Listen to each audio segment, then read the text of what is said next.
Shalom jemaat yang terkasih, senang sekali saya Rensa dapat menyapa jemaat Tuhan yang mengikuti ibadah pada pagi hari ini.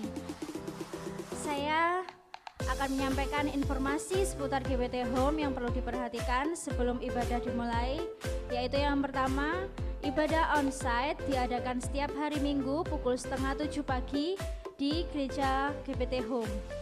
Dan untuk ibadah online tetap tayang di akun YouTube GBT Home Kedung Gebang secara perdana setiap hari Minggu. Terima kasih sudah mengikuti ibadah kami. Selamat beribadah, Tuhan Yesus memberkati.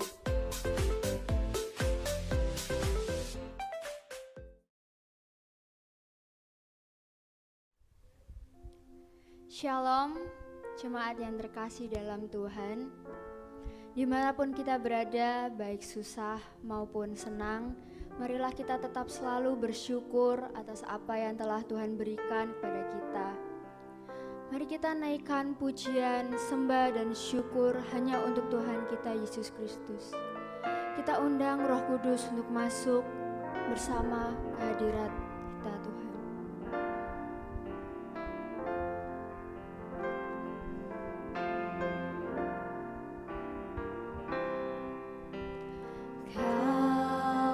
Pencipta hidupku,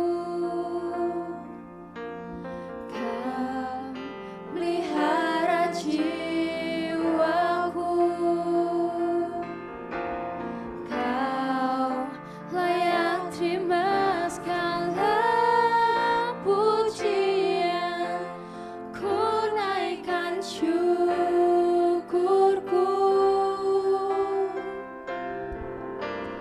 Kau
buat kasih setiamu.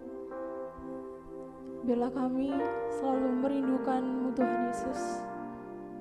Terima kasih.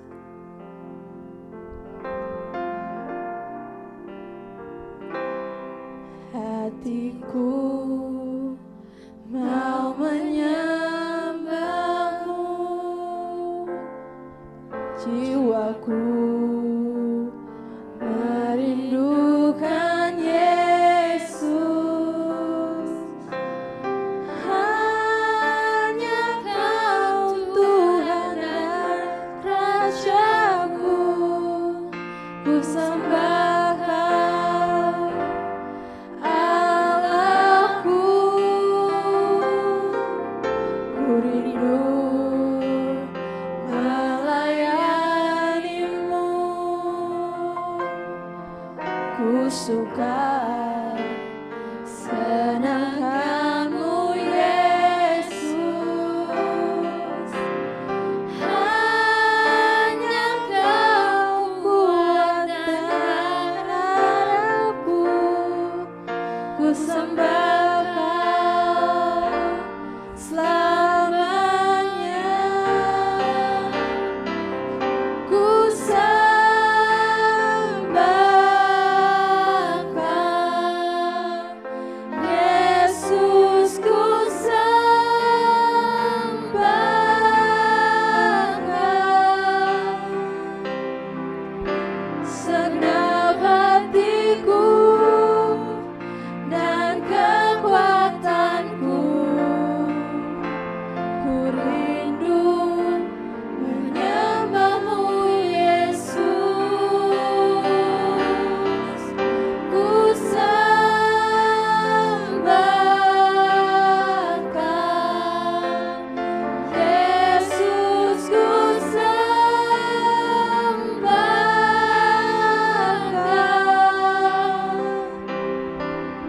segenap hatiku dan kekuatanku. Ku rindu menyembah-Mu Yesus.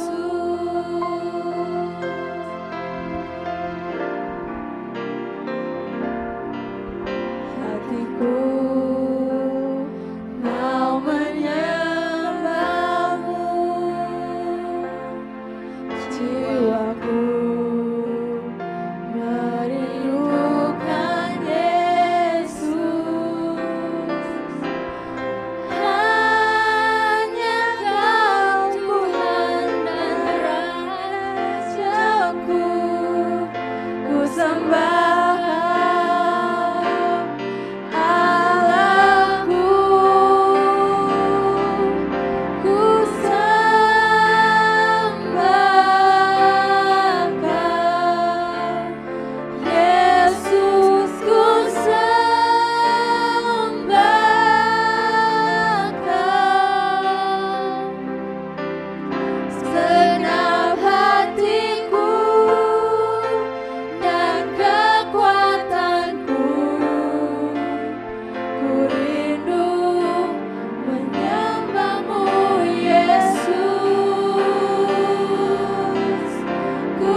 serahkan semua kekhawatiran kita mau serahkan segala masalah persoalan yang saat ini kita hadapi ke dalam tangan Tuhan. Karena kita percaya hanya dengan kuasa-Nya, Dia mampu membawa kita, Dia mampu melepaskan kita dari segala masalah, dari segala setiap persoalan. Kita mau katakan kuasa Tuhan kita terlebih besar. Kuasa-Mu terlebih besar,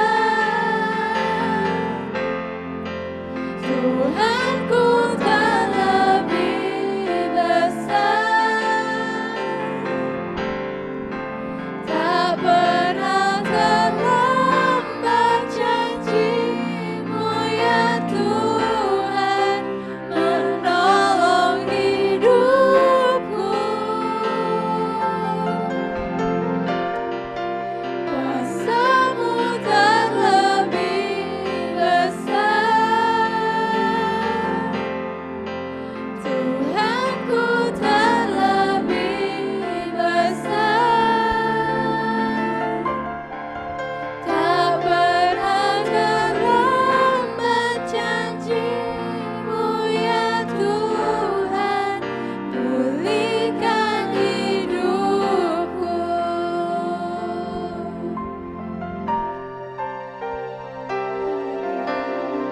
Hanya Kau Tuhan penolongku,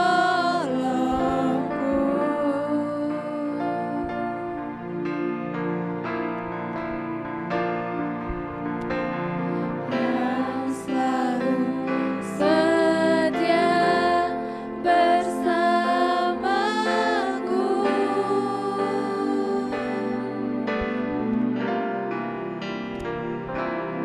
Kasih-Mu yang sanggup mengubah kehidupanku.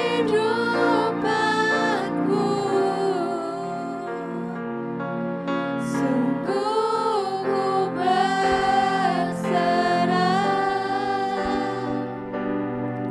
sungguh ku percaya,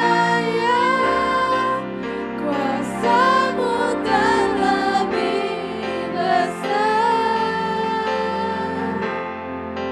Tuhanku terlebih besar, tak pernah terlambat janji-Mu ya Tuhan, menolong hidupku. Kuasa-Mu terlebih besar, Tuhanku terlebih besar, tak pernah terlambat janji-Mu ya Tuhan, pulihkan hidupku. Tak pernah terlambat janji-Mu ya Tuhan, pulihkan hidupku.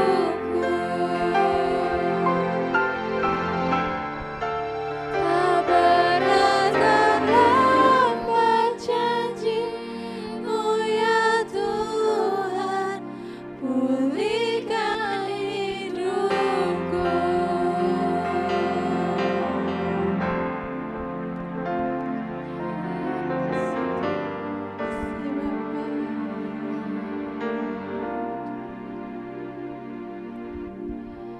Haleluya. Terima kasih Bapak. Kami sudah memberikan persembahan kami, memberikan segala pujian kami hanya kepadamu. Biarlah puji-pujian ini dapat menyenangkan hati-Mu Bapa. Sekarang kami akan menerima firman-Mu. Kami buka hati kami untuk menerima benih firman-Mu Bapa. Kau berkati hamba-Mu yang akan menyampaikan firman. Biarlah segala firman yang dapat disampaikannya adalah dapat menjadi kebenaran, dapat menjadi bekal dalam hidup kami Bapa. Biarlah benih firman-Mu dapat tumbuh dengan subur dalam hati kami. Terima kasih Tuhan, terima kasih Bapa, kami sudah berdoa. Kami satukan doa ini hanya dalam nama Tuhan Yesus Kristus. Haleluya. Amin.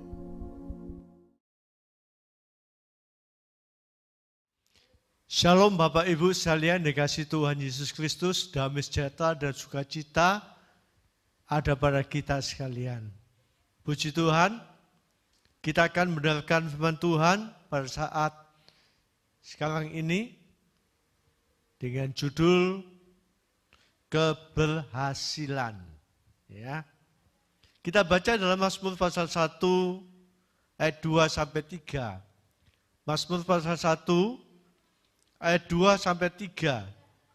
Demikian bunyi firman Tuhan, tetapi yang kesukaannya ialah Taurat Tuhan dan yang merenungkan Taurat itu siang dan malam, ia seperti pohon yang ditanam di tepi aliran air, yang menghasilkan buahnya pada musimnya dan yang tidak layu daunnya, apa saja yang diperbuatnya berhasil.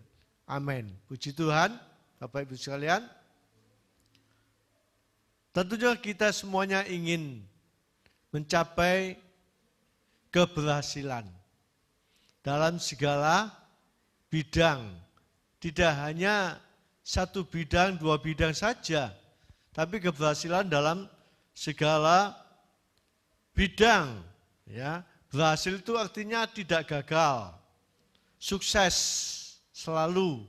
Ya, bagi kita orang tua, kalau kita punya anak-anak, kita ingin anak-anak kita mencapai, ya, berhasil dalam bidang studi, ya, dapat menyelesaikan SMA, lalu dapat lagi menyelesaikan S1 dan S2, itu dalam salah satu bidang studi. Kita sebagai orang tua demikian juga, ingin kita berhasil dalam bidang rumah tangga. Ya, jadi dalam pernikahan kita, sekali menikah untuk selama-lamanya. Ya, kita lihat di televisi di mana-mana banyak perceraian terjadi. Ya, nah kita ingin rumah tangga kita mengalami kebahagiaan, harmonis dalam rumah tangga. Bukan dalam rumah tangga saja, tapi dalam pekerjaan, bidang bisnis kita yang kita kerjakan, yang kita lakukan.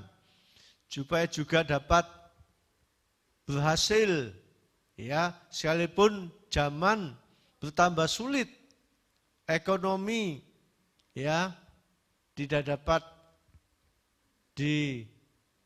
diharapkan terjadi di mana-mana, ya. Nah, ini kita harus dapat mencapai keberhasilan dalam bidang pekerjaan yang kita kerjakan, ya. Jadi kalau kita buka toko itu isinya tambah bulan, tambah tahun, tambah banyak, pelanggan tambah banyak, ya. Nah, itu dikatakan dapat mencapai keberhasilan dalam bidang bisnis.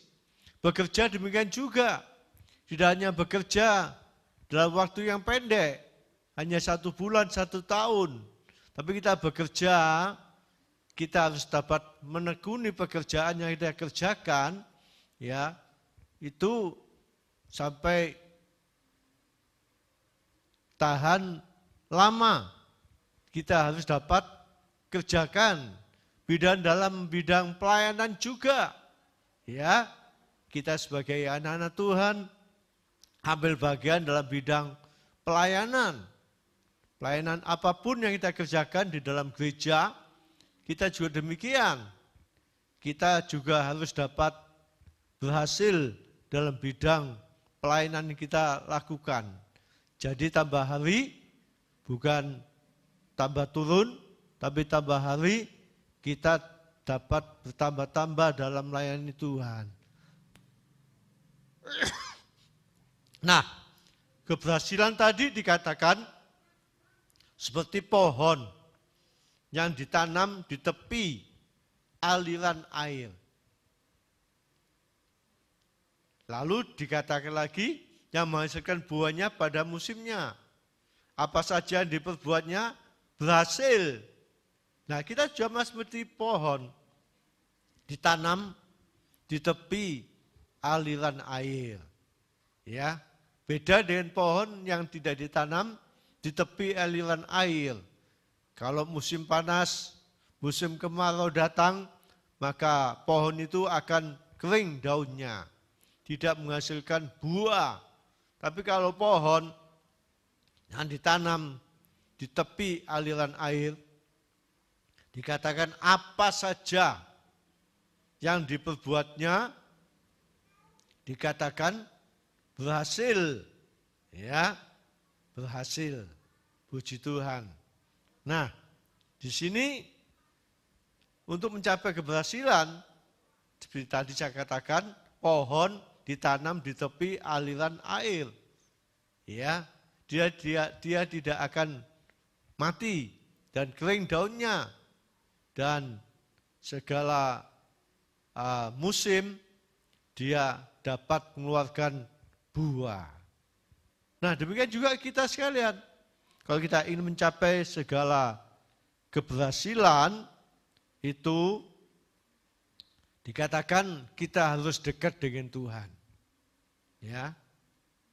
Dan kita juga dapat seperti dalam ayat 2 ini di base Alkitab Bahasa Indonesia sehari-hari itu lebih jelas lagi dikatakan, tetapi yang suka melakukan perintah Tuhan dan merenungkannya siang dan malam, orang itu berhasil dalam segala usahanya. Nah, ini ya jelas dalam Alkitab Bahasa Indonesia sehari-hari dikatakan suka melakukan perintah Tuhan, firman Tuhan dan merenungkan, ya, maka dia dapat berhasil dalam segala bidang, dalam segala usaha. Nah, ini puji Tuhan. Nah, mengapa kita melakukan firman dan merenungkan firman siang dan malam? Yang pertama kita lihat Mazmur pasal 19 ayat yang ke-7. Mazmur pasal 19 ya. Ayat yang ke-7 dikatakan dalam ayat ini ya,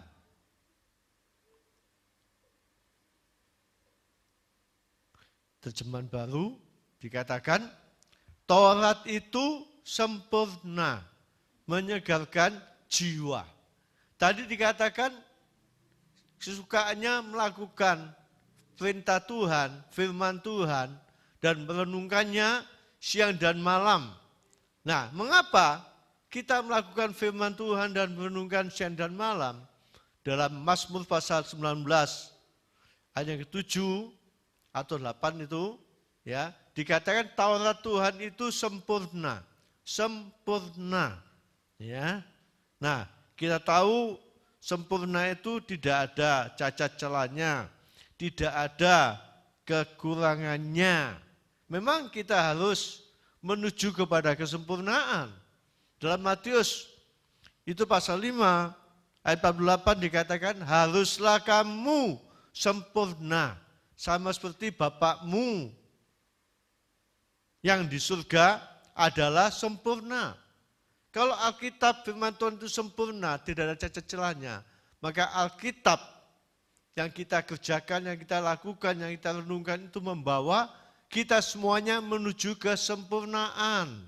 Ya, tidak hidup terus menerus dalam hidup kekurangan.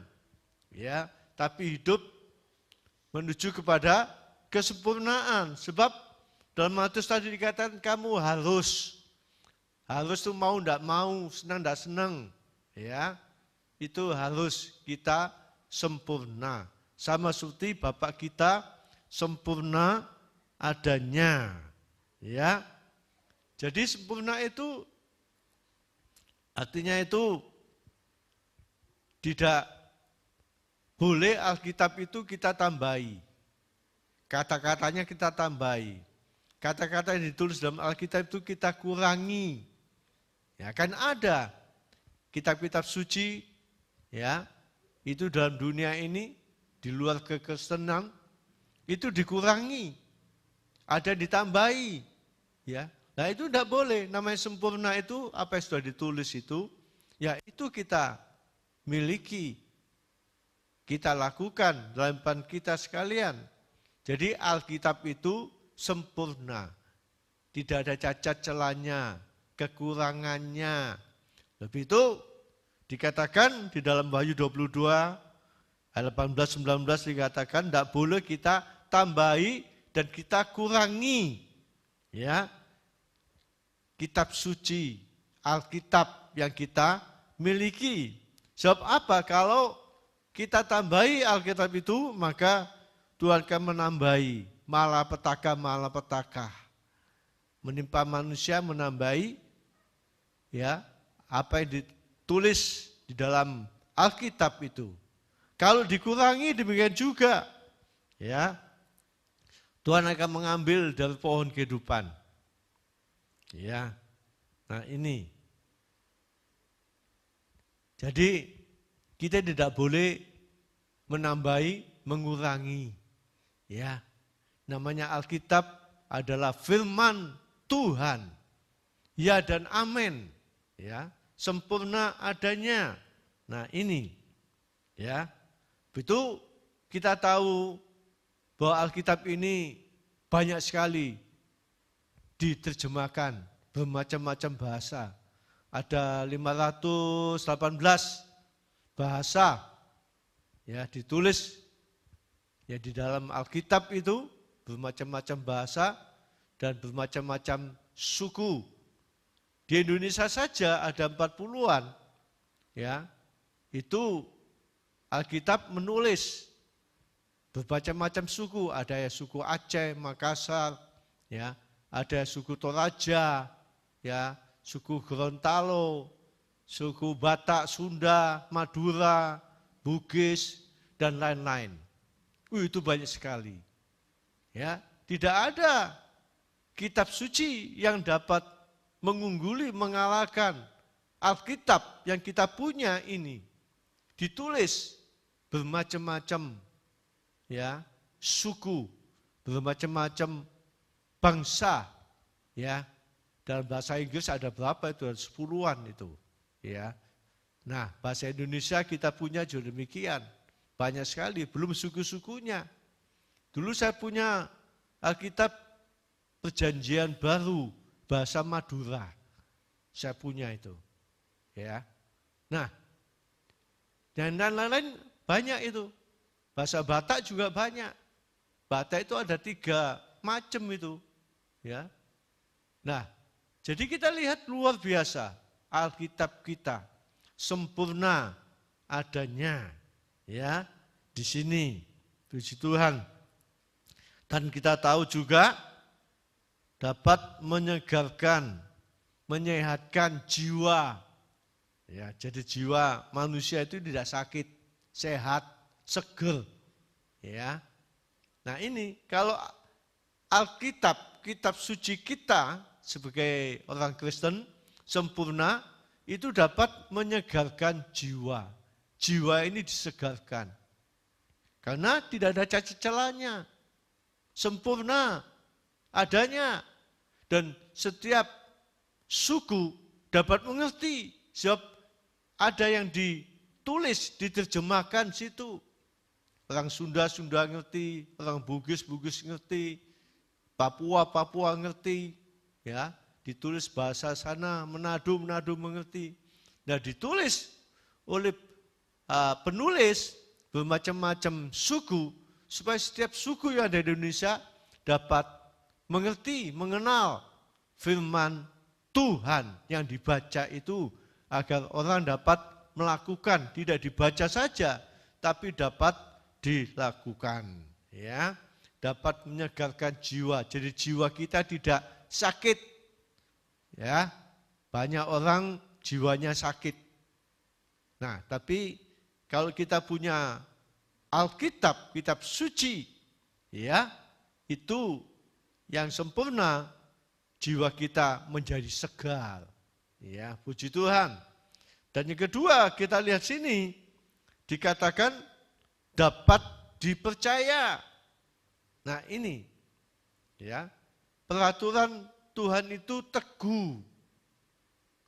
Tapi kalau di dalam bahasa Indonesia dikatakan perintah Tuhan dapat dipercaya. Ya, dia hanya teguh tapi dapat dipercaya.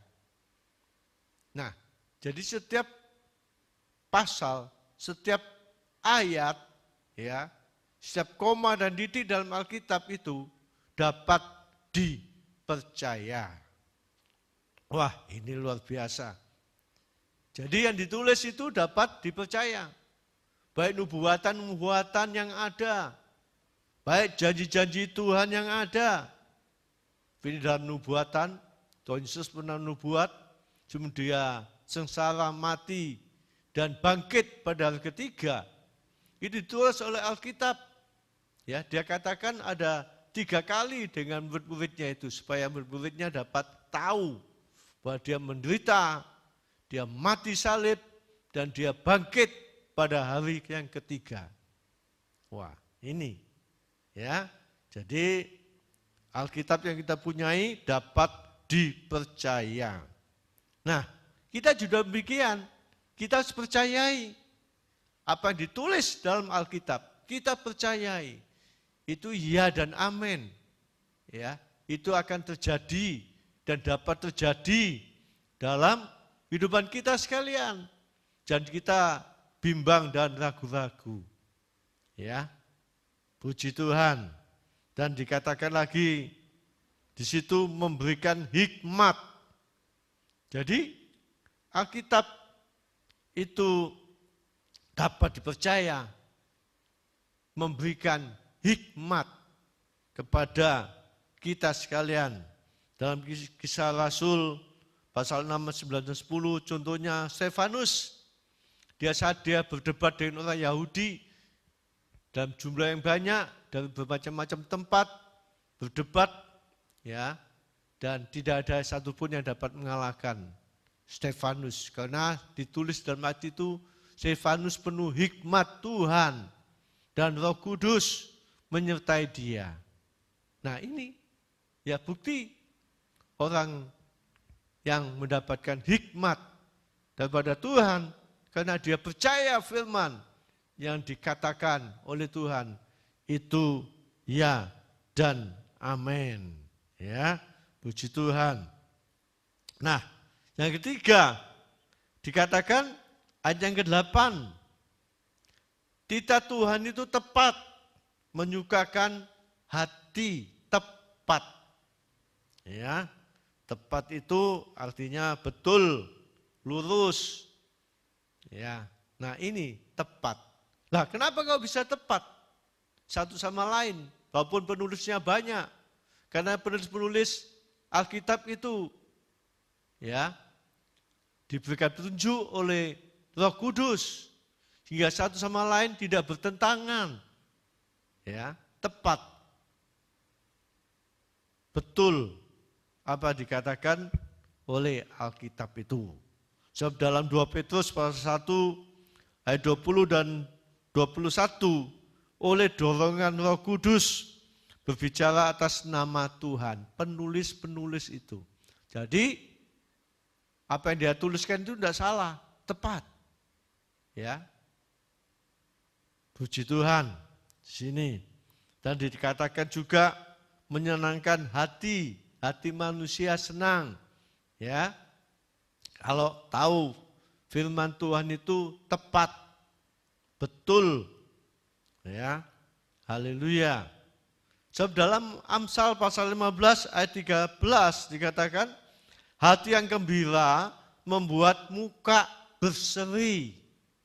Jadi mukanya tidak metutut, ya, tapi mukanya itu berseri, ya, enak dilihat, dipandang, ya, walaupun banyak masalah persoalan, kebutuhan dalam hidup, Tapi dikatakan Alkitab mukanya itu selalu berseri. Ya. Nah, puji Tuhan. Ya. Jadi kalau kita tahu firman Tuhan itu tepat menyukakan hati kita. Dia membuat hati manusia susah. Ya.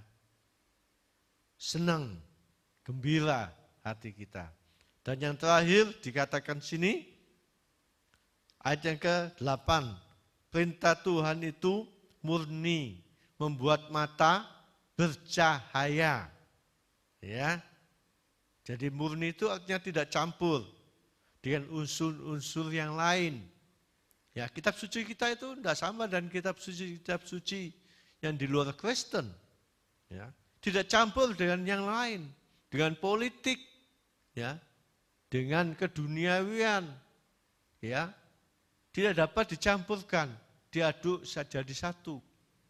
Itu pembicara, itu tidak boleh berbicara firman Tuhan dicampur dengan politik, musim politik, ngomong politik, ya, dicampur dengan bermacam-macam yang ada dalam dunia ini. Nah ini murni, membuat mata bercahaya. Ya. Kalau mata bercahaya itu senang sekali.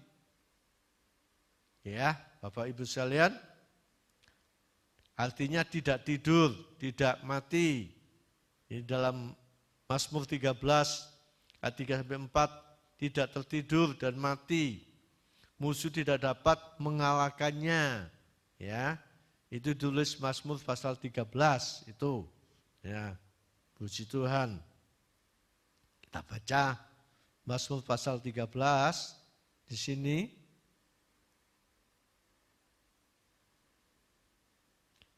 Ayat 3 dan 4. Dikatakan, pandanglah kiranya, jawablah aku ya Tuhan Allahku, buatlah mataku bercahaya, supaya jangan aku tertidur dan mati, supaya musuhku jangan berkata, aku telah mengalahkan dia, dan lawan-lawanku bersorak-sorak apabila aku goyah.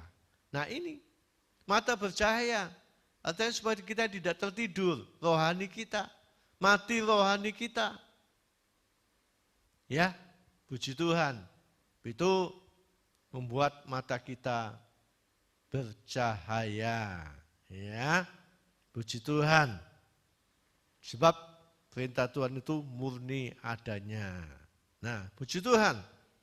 Kita akan lihat ayat penutup ayat yang ke-10 pasal 19. Ya. Mazmur pasal 19 ayat 10. Kita akan baca. Dikatakan demikian ayat 10.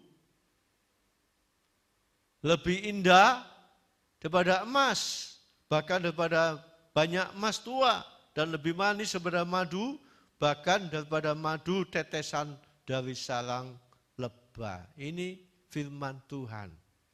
Lebih indah, ya, daripada emas, lebih manis daripada madu, ya, yang asli. Jadi firman Tuhan itu luar biasa. Begitu biarlah kita cintai, kita miliki, ya, kita lakukan dalam kehidupan kita sekalian. Kiranya Tuhan memberkati kita sekalian. Kita akan masuk di dalam doa, kita akan dudukkan kepala kita pada saat sekarang ini. Terima kasih buat firman-Mu Tuhan. Walaupun hamba-Mu sudah berhenti, biarlah Roh Kudus berbicara buat kami sekalian, apa yang kami telah dengar, apa yang kami bicarakan Tuhan, Tuhan bekerja. Sehingga firman-Mu yang kami dengar dapat kami lakukan dalam kehidupan kami sekalian. Sebab firman-Mu murni adanya, firman-Mu tetap tidak akan lenyap. Terima kasih Tuhan, berkati anak-anak-Mu yang sudah ikut mendengarkan firman-Mu. Tuhan bekerja. Terima kasih Tuhan, terima kasih. Berkati kami sekalian, usaha pekerjaan, kesehatan, masa depan kami, rohani kami. Nama-Mu dipuji dan muliakan. Dalam nama Yesus kami sudah berdoa, haleluya. Amin.